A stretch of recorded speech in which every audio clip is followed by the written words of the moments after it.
Bonjour à tous, j'espère que vous allez bien, je vous retrouve pour un nouveau make-up, ça faisait super longtemps que j'en avais pas fait. Je me suis un petit peu inspirée de la tendance cat eyes et à double liner, du coup voilà, j'espère que ça vous plaît. Vous devez vous demander pourquoi il me manque un bout de sourcil, eh bien c'est très simple, il y a 3 semaines j'ai eu la très bonne idée de me raser le bout des sourcils. Alors pourquoi j'ai fait ça? Tout simplement parce que ça permet de mieux redéfinir la queue du sourcil. Alors c'est vrai, hein, ça marche très bien quand on est maquillé, mais forcément quand on est démaquillé, ça ressemble plus à des knackis, donc c'est pas très joli. Du coup j'essaye de cacher la misère en maquillant le tout avec ma crème à sourcils.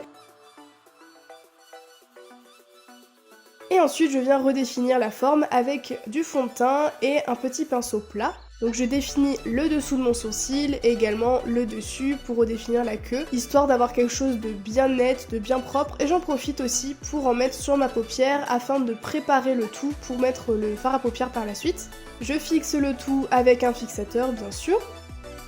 Et je vais prendre un pinceau ainsi que ma palette de maquillage et je vais commencer par appliquer un fard un petit peu orangé au niveau de l'intérieur de ma paupière mobile et petit à petit je vais aller vers l'extérieur avec différentes couleurs. Donc là je prends une couleur framboise que je viens à chaque fois dégrader avec la couleur précédente. J'essaye de garder la forme de ma paupière mobile jusqu'à la troisième couleur qui est violette où là je vais remonter vers la queue de mon sourcil histoire d'avoir cet effet un peu cat eyes. Toujours avec mon pinceau plat et mon fond de teint, je viens redéfinir la forme, histoire d'avoir quelque chose de bien net. Et j'en profite aussi pour en mettre au niveau des cernes avant d'estomper avec mon petit Beauty Blender.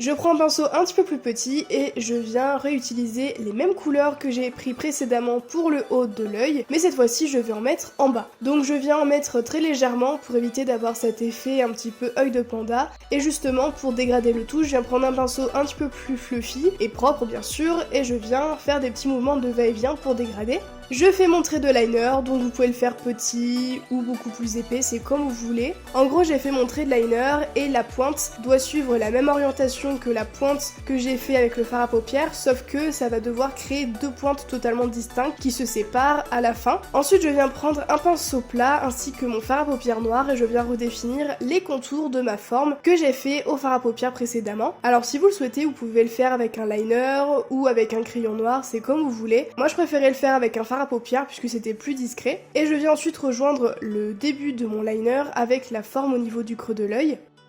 Comme j'adore les paillettes et que je ne peux pas m'en passer, j'ai mélangé des petits pigments avec de l'eau micellaire et je viens en appliquer en dessous de mon liner, mais également au niveau du creux de mon œil et un petit peu en dessous. Donc c'est très discret, hein, c'est vraiment des petits reflets.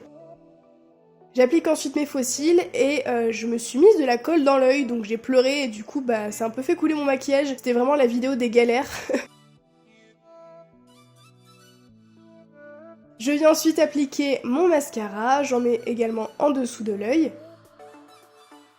Et on va passer au teint, donc vous voyez les yeux c'est relativement rapide on va dire. Donc j'ai déjà appliqué ma crème de jour et j'ai plus trop de boutons en ce moment, je suis plutôt contente, c'est plus des cicatrices et des taches. Donc je viens camoufler tout ça avec un petit peu de fond de teint que je viens appliquer au doigt parce que je préfère. Déjà on perd beaucoup moins de matière qu'avec le Beauty Blender et vu que j'aime pas appliquer au pinceau, bah j'applique au doigt. Par contre je viens essayer d'estomper un petit peu et de fondre le tout avec mon Beauty Blender une fois que j'en ai appliqué sur tout mon visage. Et j'ai décidé de faire un petit peu de contouring, et ce qu'il faut savoir c'est que j'en fais jamais. J'ai aussi voulu faire un contouring du nez, alors en soi j'en ai pas besoin parce que j'ai un petit nez et je le trouve très bien comme ça, mais voilà, je voulais tester et c'était un peu une catastrophe.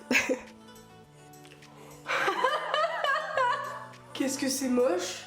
Donc j'ai décidé d'estomper par la suite quand même parce que c'était un peu trop voyant. Je viens appliquer de la poudre histoire de matifier le teint, donc j'en mets avec mon éponge au niveau de la mâchoire et ensuite j'en applique partout sur mon visage avec un pinceau fluffy.